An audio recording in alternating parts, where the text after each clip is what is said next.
Content warning. This is a horror game and not intended for all audience. Please visit our website if you need a specific list of content warnings. This also contains flickering image effects as well as a parallax effect that on rare occasions causes motion sickness in players. If either of these effects cause health issues, you can disable them in game's preferences. Greetings and salutations everyone, I'm Mechamac. This is Let's Play Slay the Princess. In the last episode we finally found the end of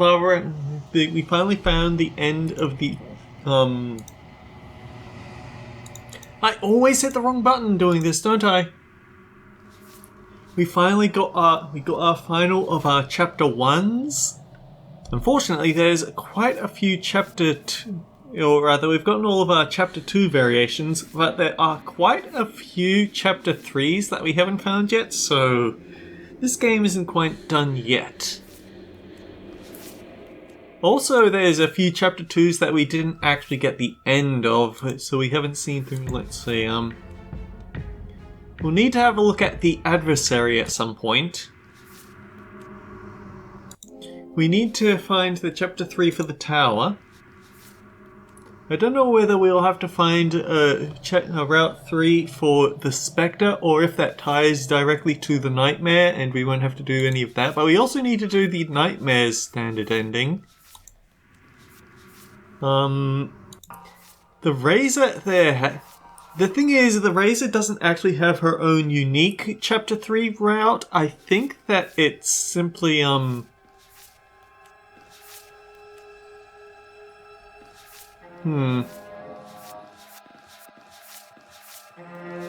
Piercing heart beating free.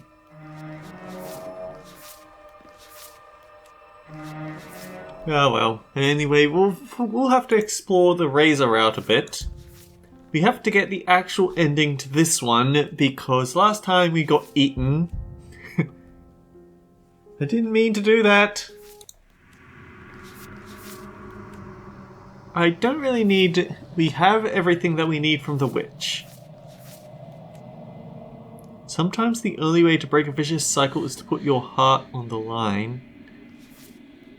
There's definitely a variation for the prisoner. What could go wrong with handing her your weapon? She's locked up. Set her free, enter a violent confrontation. Slay her. Receive vital evidence of the princess's wrongdoings. You've been here before, you're here again, but this time without a head. A clever heart. And there is apparently there's something going on with the damsel route here, because there's an awful lot of pieces here that we haven't done anything with. But yeah, anyway, She's gone. Where did she go? Should we try and find her? And there's that mirror again. Why is it here? Why now? We've been here before, you always get scared. It feels so bad. Like looking into it right now is going to be the end of everything. You don't need to comfort him.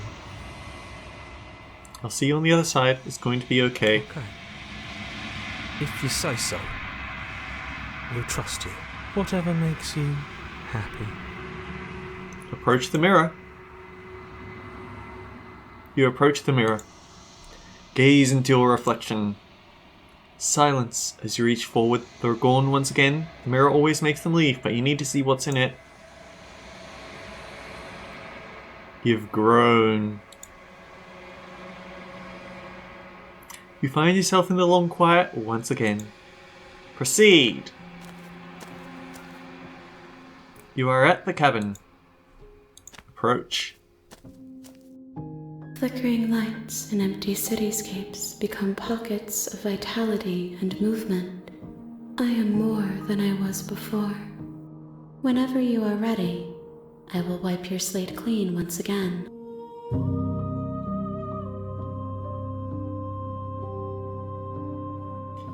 Let's refresh this one. When I go back, it's as if an invisible wall closes around me. Why can't I do the same things I've done before? Those paths lead to worlds you've already seen, and to perspectives I have already made my own. They are useless to us now, inaccessible. The only paths of value are those that are yet untread. The question is this just something she doesn't care about because she already has those perspectives, or is she actively blocking us from retreading paths? Because on one hand, it definitely sounds like it, but what if it's not? What if it's not Omni Princess's doing?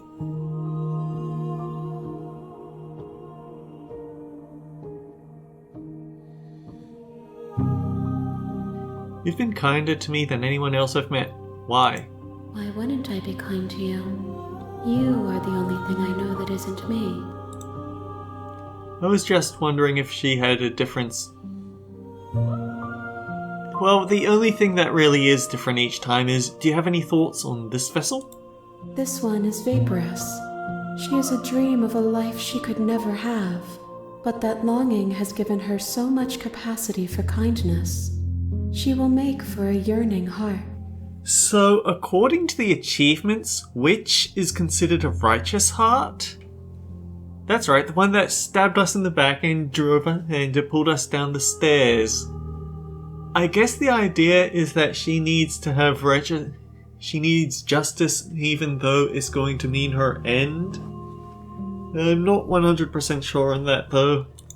Do not mourn her. She will finally be able to hold what she never knew. It looks more like other things are holding on to her.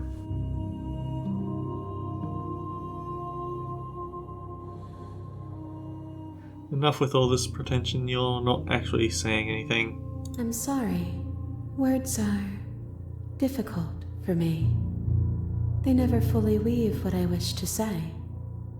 If you do not like my answers, then you need not ask me questions. The vessels you choose to bring me carry far more meaning than anything words could say in the spaces between. I'm ready to go back. I will long for your return, but it will give me time to reflect on what I am. We will meet again. Yearning heart, bring the spectre to her. So I do want to see what the variation on the damsel route is, because if I'm right, it leads to a fan favorite route. But that said, I have my own preferences, and I want to... Don't mention it. It's all part of the job. I do know which route I want to see the Chapter 3 for next. You'll find the princess within. A warning before you go any further. She will lie, she will cheat, and she will do everything in her power to stop you from slaying her. Don't believe a word she says. We're not going to go through with this, right? She's a princess. We're supposed to save princesses, not slay them. Ignore him. He doesn't know what he's talking about. Proceed into the cabin.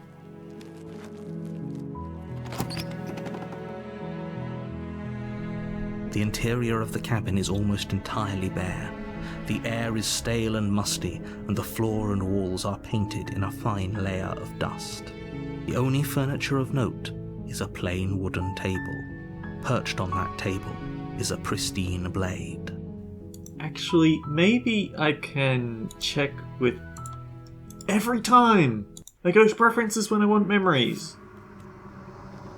The witch. Yeah, a righteous heart that feels... The blade is your implement. You'll need it if you want to do this right. Take the blade. You take the blade from the table. It'd be rather difficult to slay the princess and save the world without it. Taking the blade always shifts the music, it seems, into the basement. The door to the basement creaks open, revealing a staircase faintly illuminated by an unseen light in the room below. This is an oppressive place. The air feels heavy and damp, a hint of rot filtering from the ancient wood. Her voice carries up the stairs. Who's there?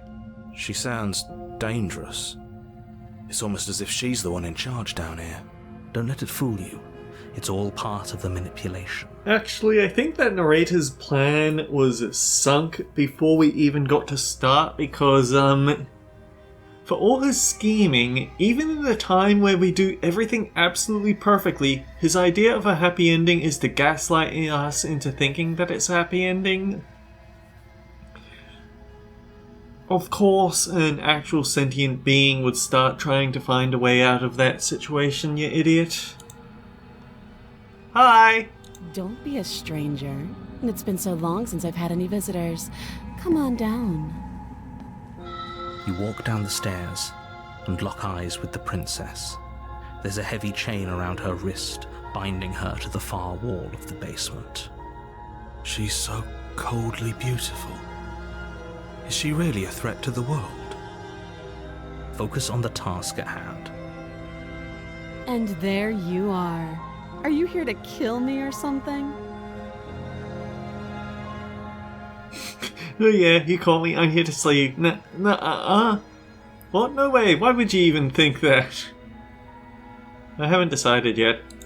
How about you drop the knife, and the two of us just talk?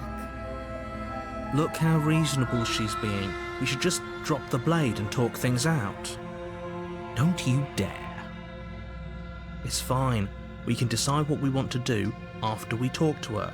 Maybe she really is a monster, but killing someone in cold blood isn't very becoming of us. Drop it. The blade tumbles out of your trembling hands and drops to the floor with an unceremonious clang. Thank you. Against your better judgment, you step forward to speak with the princess face to face. Unarmed. We'll be fine. I don't know what you're hoping to accomplish here, but I can assure you there's no reasoning with her. Just make sure you don't forget about the blade on the floor. You're going to need it. So here we are. What an awkward start to a relationship. Yeah, it's pretty awkward. I know. I just said that. Now why are you here to kill me? You're supposed to end the world. Don't just tell her that. Is that why they threw me down here?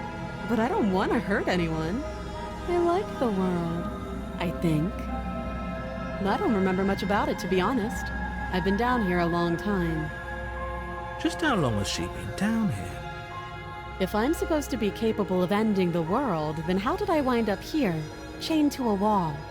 Have they told you why I'm allegedly so dangerous?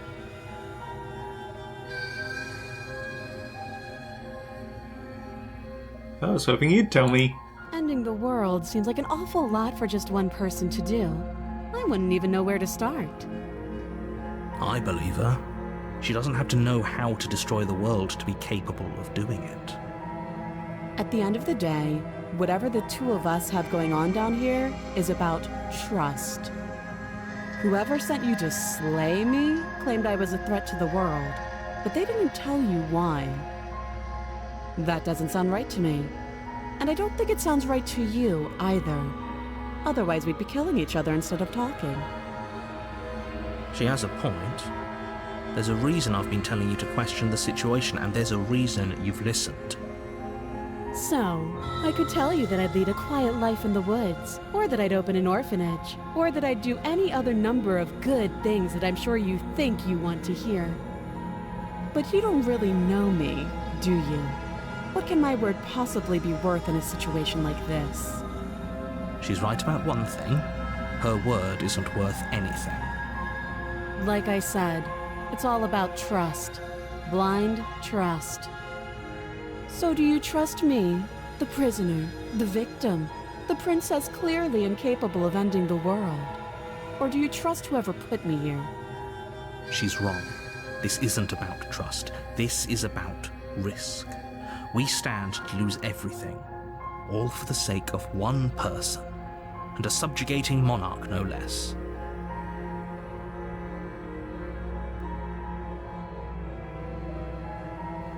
Okay, we've talked enough. Oh, have you decided what to do with me? You know why you're here.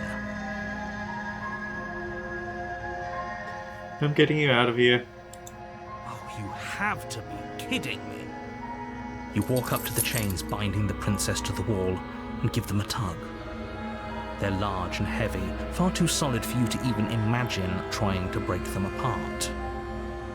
I'm guessing you don't have the key. Maybe it's somewhere upstairs. Doubtful. Whoever locked the princess away down here intended for her to never see the light of day. They will. If there isn't a key, do you have any ideas? Well, you do have that big, sharp knife. You could always cut me out of here. She speaks with almost complete nonchalance. If we were stuck down here for long enough, I'm sure we'd be nonchalant about cutting our way out. Anything to finally be free. You attempt to make your way out of the basement, but the door at the top of the stairs slams shut. You hear the click of a lock sliding into place. Is someone else here?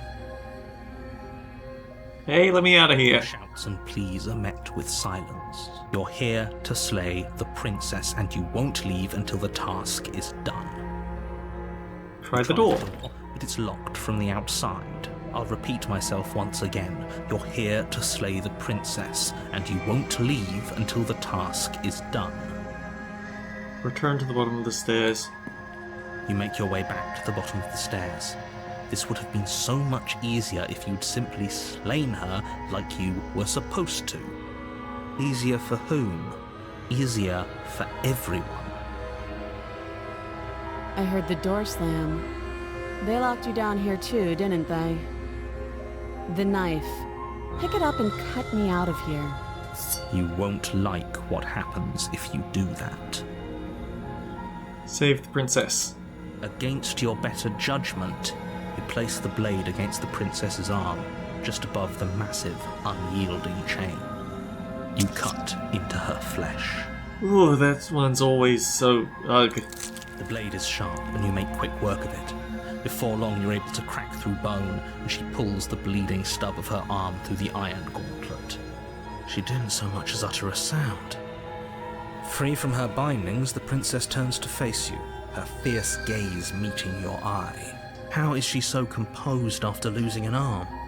It's like she isn't even bothered by it. Thank you. Now let's get out of here. First the locked door. No, we won't have any of that. The stakes are too high. You can't just let her escape into the world. No, I just can't let her escape into the world.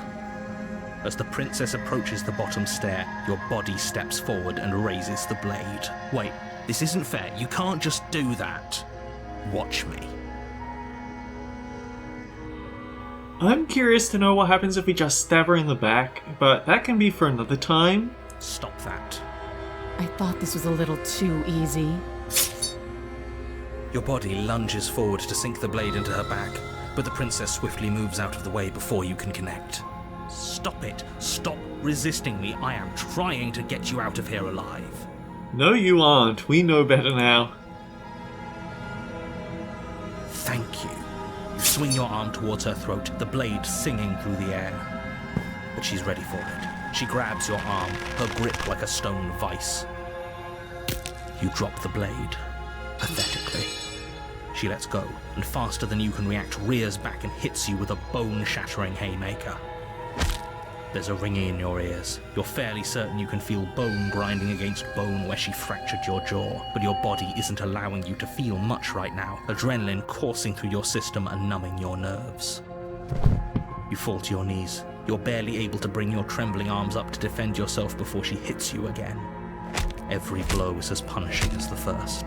You feel bones shatter with every impact, unknown ruptures blossoming with blood somewhere inside of you. Bang. I'll go ahead and put you out of your misery. She places a confident heel on your chest and pushes you down to the ground. Her knee falls to your throat, your windpipe crushed beneath a weight you didn't think her slight form could possibly possess. And she's doing all this while missing an arm. It can't just end like this. Well, I guess it's not a whole I'm arm. sorry, but Just it's a over. hand. Everything goes dark, and you die. So yeah, we're going intentionally into the tower. You're on a path in the woods, and at the end of that path is a cabin. You're here to slay her.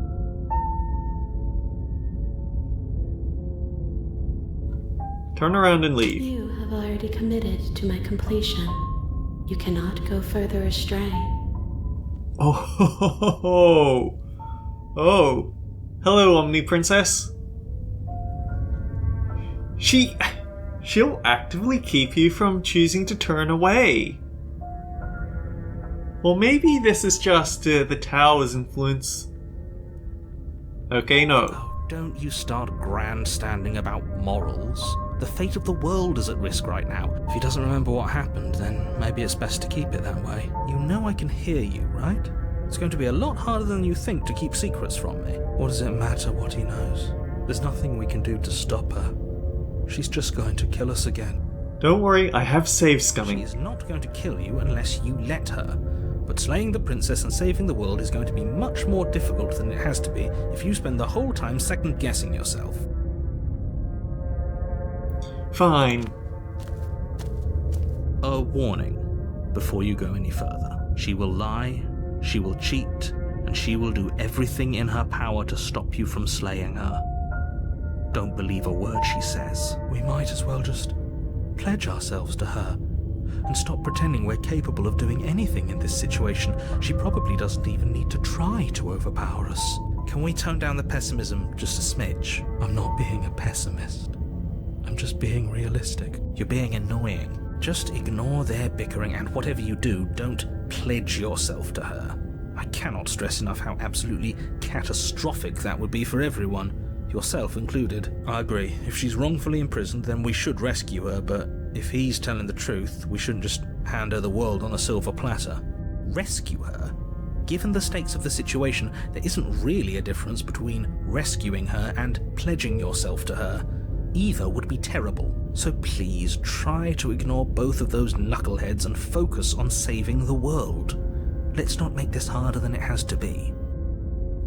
Fine, we're proceeding into the cabin. If that's what you want, I guess I don't have a say here.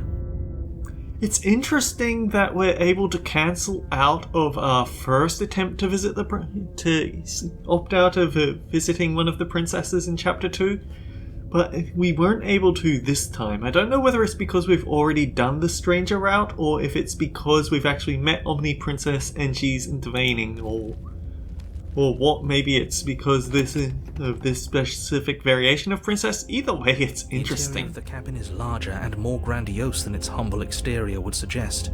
The only furniture of note is a massive marble altar with a pristine blade perched on its edge.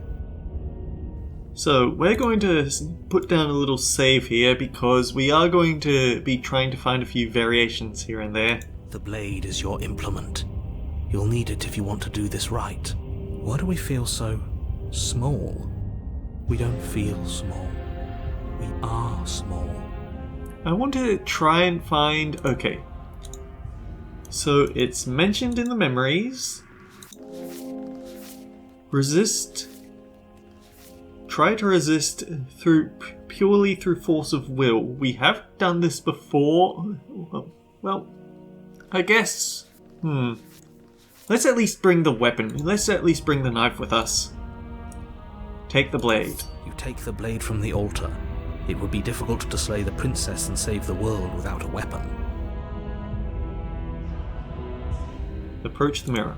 You walk up to the wall next to the basement door. It's a wall. There isn't much to see here. What are you talking about? This isn't a wall. It's a mirror. Or at least it'll be a mirror once we wipe off that layer of grime. Wipe the mirror. You reach forward and rub your hand against the cabin wall. I hope we should count ourselves lucky. Some things are better left unseen. Into the basement. The door to the basement creaks open, revealing a spiral staircase. Its steps almost as deep as you are tall. The smell of incense drifts up from below. This is actually kind of nice. It's still a stone basement. If the princess lives here, slaying her is probably doing her a favor. Her booming voice rolls up the stairs. Is that a guest I hear? Don't linger on the stairs. Come down and witness me. You weren't kidding when you said it was booming. She wasn't like this last time. We need to get down there. She wants us to see her. We need to see her. Broken indeed. Should we be worried about your sudden change in attitude? Just a few minutes ago you were going on about how pointless everything was. Now you want to go down there. It doesn't matter what that little voice says. He's not the one making the decisions. Though if his ramblings get you to the princess, they get you to the princess. Continue down the stairs. Making your way down the spiral staircase is a time-consuming and exhausting effort, every step requiring you to clamber over one edge before dropping to the next. But soon the end comes into view, and you tumble to the bottom, entering the vast, temple-like room beyond. The princess towers over you, almost glowing in the weak starlight, her figure framed by a stained glass window. Her long hair billows around her, and a chain binds her wrist to the far wall. The chain is nothing to her. It might as well be a toy for all the good it would do. I told you it was pointless to resist her. The little bird has returned to me. I wonder what he wants. You brought that knife again, even though you know it's useless. Such charming audacity. Drop it. Tighten your grip. As if on command, the blade slips from your grasp. It clatters uselessly to the floor. Darn it, that's not what I wanted to do. But we didn't drop it.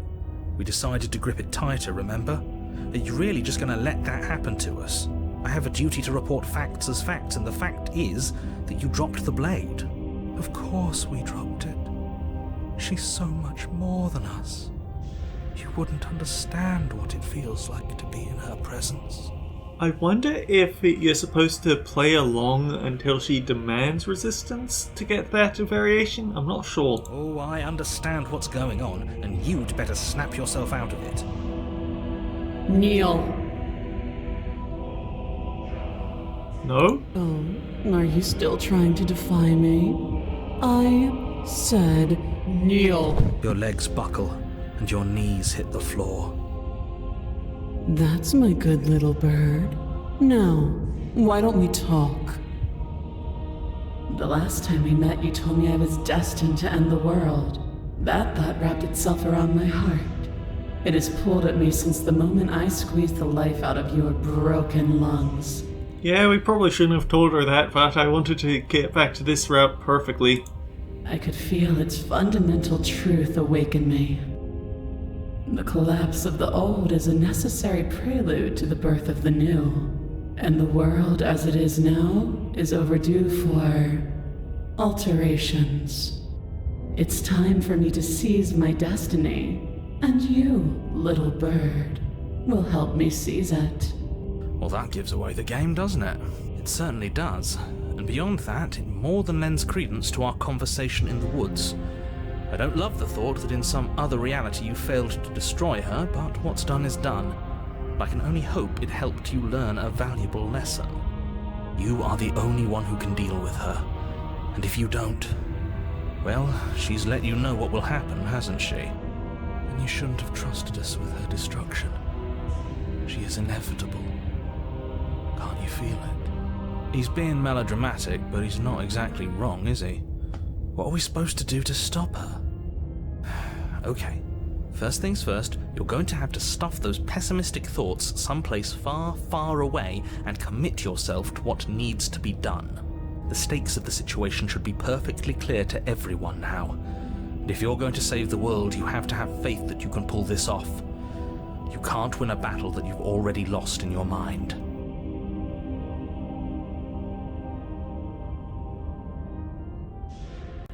I'm not going to help you in the world. I don't care if something new comes after. I just can't let you do that. I see. Perhaps you need another lesson in submitting to your betters. Pick up that needle. Do it. It's what she wants. No objections here. I don't know what she's planning, and I don't like that we don't know what she's planning, but we might as well pick up the blade. As your eye falls on the blade, you feel a weight. Some divine hand that sits unperceived by your senses, but that manages to push you towards its desires like an unseen puppeteer.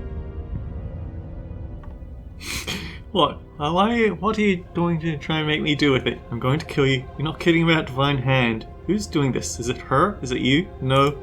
Pick up the blade, damn it. You reach forward and grasp the blade. Stand. This one's easy. See?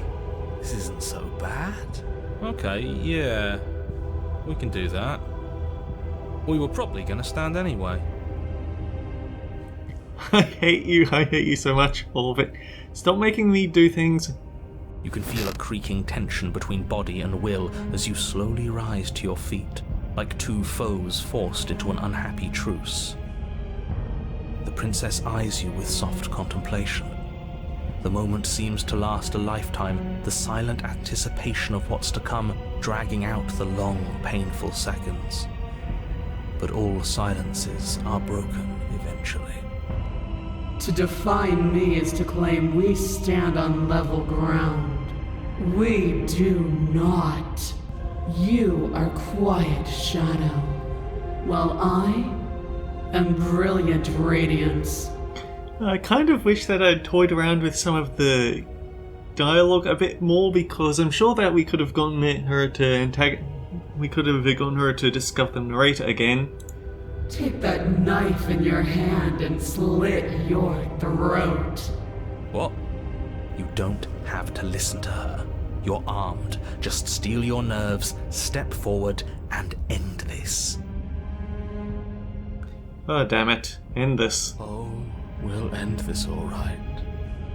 Your hand lifts the blade and brings it towards your throat. Okay, I apologize for the unclear language. End her. Slay the princess. Your body is sluggish and unresponsive, actively fighting against you, but you do your best to stagger forward. One step at a time, you move towards the princess. Slitting your throat would have been a mercy, but it seems you're in need of a harsher lesson. Plunge that knife into your lungs. I'm sorry. Don't! As you take another step forward, the blade digs into your ribs, slicing through flesh with ease. It somehow feels like an entirely natural thing to do, while the simple act of walking has become an arduous impossibility. Then it slides back out, the wound burning as a small hiss of air escapes through the fresh orifice. Blood fills your lungs.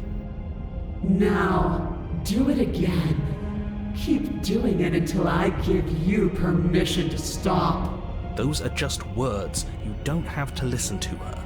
It's what she wants. You, heroic one, what are you doing? Don't just let this happen. Stop him from killing you. I'm on it. Your other hand locks around your wrist, struggling to keep it from perforating vital organs. But the blade still flails towards you, managing to slice bits of skin that plop to the floor to join the growing pile of blood and gore beneath you. Despite the pain, you manage to keep yourself in one piece, at least for now. What a pitiful display. A wounded little bird thinking it can defy a god. It doesn't have to be like this. It doesn't have to hurt so much. You can choose a gentle end. You can choose to leave that punctured vessel for the next. Is it really necessary to have these sound effects, though? Slay the princess. Or you can pathetically struggle against yourself until the floor of this temple is painted with the bloody impressions of your futility. You continue to approach the princess, even as the repeated gouges of your blade expose bone and muscle to the open air of the basement. Has the princess ever gone through this much pain? I don't really remember any time that she's been badly off, but we've had a lot of princesses, haven't we? No, this would be a lot easier if you gave us a hand. Actually, no. There was that time in the Razor Out where she exploded into knives. My influence only goes so far, and I can only juggle so many things at once. The best I can do right now is to continue to drive you forward. Believe me, this whole ordeal would be so much easier if I didn't have to contend with free will. You're the one making things difficult. You're the one making us hurt. She doesn't want to hurt us. She's just doing what she has to. Stop. As you finish crossing the room, you fall to your knees at the princess's feet, your chest heaving as your blood pools in the crevices of the stone floor, the coppery taste coating your throat. The princess kneels down, lifting your chin with her finger as her face lowers to yours. Your devotion is misplaced. You've surrendered to delusion. But something about your defiant spirit speaks to me. You are different than you were before. Perhaps, if you've learned your lesson, I can spare you from the release of death. There's a place at my side for you, if you'll have it. Not as an equal, but as something worthy to be kept. A priest, perhaps, or a pet. Sorry, but we're already committed. Well, that's the meaning, isn't it? Yes, how thoughtful of her. It's a mercy. Take it. I think he's given up whatever say he had at the start of all this. At least one of you is sane. She's within striking distance, and she's only negotiating now because she knows you have what it takes to put an end to her. Seize the moment before it's too late.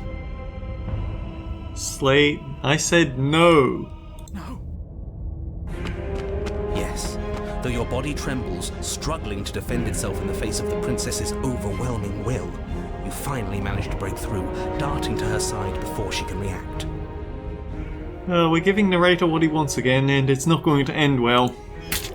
The wind of your freedom rushes through you, and you channel it into a decisive blow, stabbing into the soft flesh of her ankle and severing the tendons in an act of unyielding defiance. She falls to the floor, crashing unceremoniously to her knees. But you don't give her any time to recover. Your heart pounding with determination, you plunge your blade into her chest. As you find your target again and again, she laughs, crude emotion breaking through her once stony composure as your blade cuts her flesh. We can do this, can't we? You always could. The decision to give you this task was not made lightly. You're here for a reason. Huh. I'm just looking at the cursor right now and wondering about... That's probably feathers on the edge. It's not too late to pick up the pieces. It's not too late to toss that blade aside and beg for forgiveness. Shut up. I can't believe you would actually strike me. You heathen! You worm! You defiler! You don't know the consequences of your arrogance! Before you can strike the final blow, the princess lashes out, knocking you off your feet. There's an unsettling wet pop as your spine breaks, numbness and pain spreading through your body. As you rebound towards the ceiling in a moment of disorientated lightness, she drives her fist into your chest. Your body is crushed as she pulverizes you into the floor, the ground itself breaking from the impact. You lie there, broken, beyond pain, unable to even see what she's done to you. But the princess is succumbing to her own wounds as well. She looks down upon her body in abject horror and disgust. You made me use my hands. I can feel myself twisting into something new, something dull, something defiled. What have you done to me? You're monsters and conspirators. I can't bear to watch this. The princess has been nothing but cruel to you. You should feel liberated by her fall. But I don't feel liberated. I feel empty. Aside from the pain, I feel fine. She collapses to the floor. Her glassy eyes watch, unblinking, yet somehow still full of anguish and fear, as the two of you perish together. God killer, slay your better. I suppose we were never gonna get a happy ending here, were we? Don't let those be your final thoughts. You saved the world. That's worth something. I guess. Regardless of how you feel about it, it's finally over. Thank you. Everything goes dark, and you die. And in the next episode, that's going to be undone. So until then, guys, take care. I'll see you all around.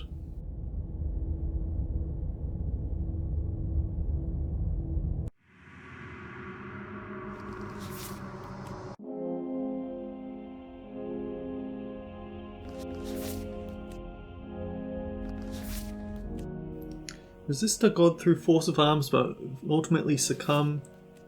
Resist through force of will looks very interesting to me. But yeah.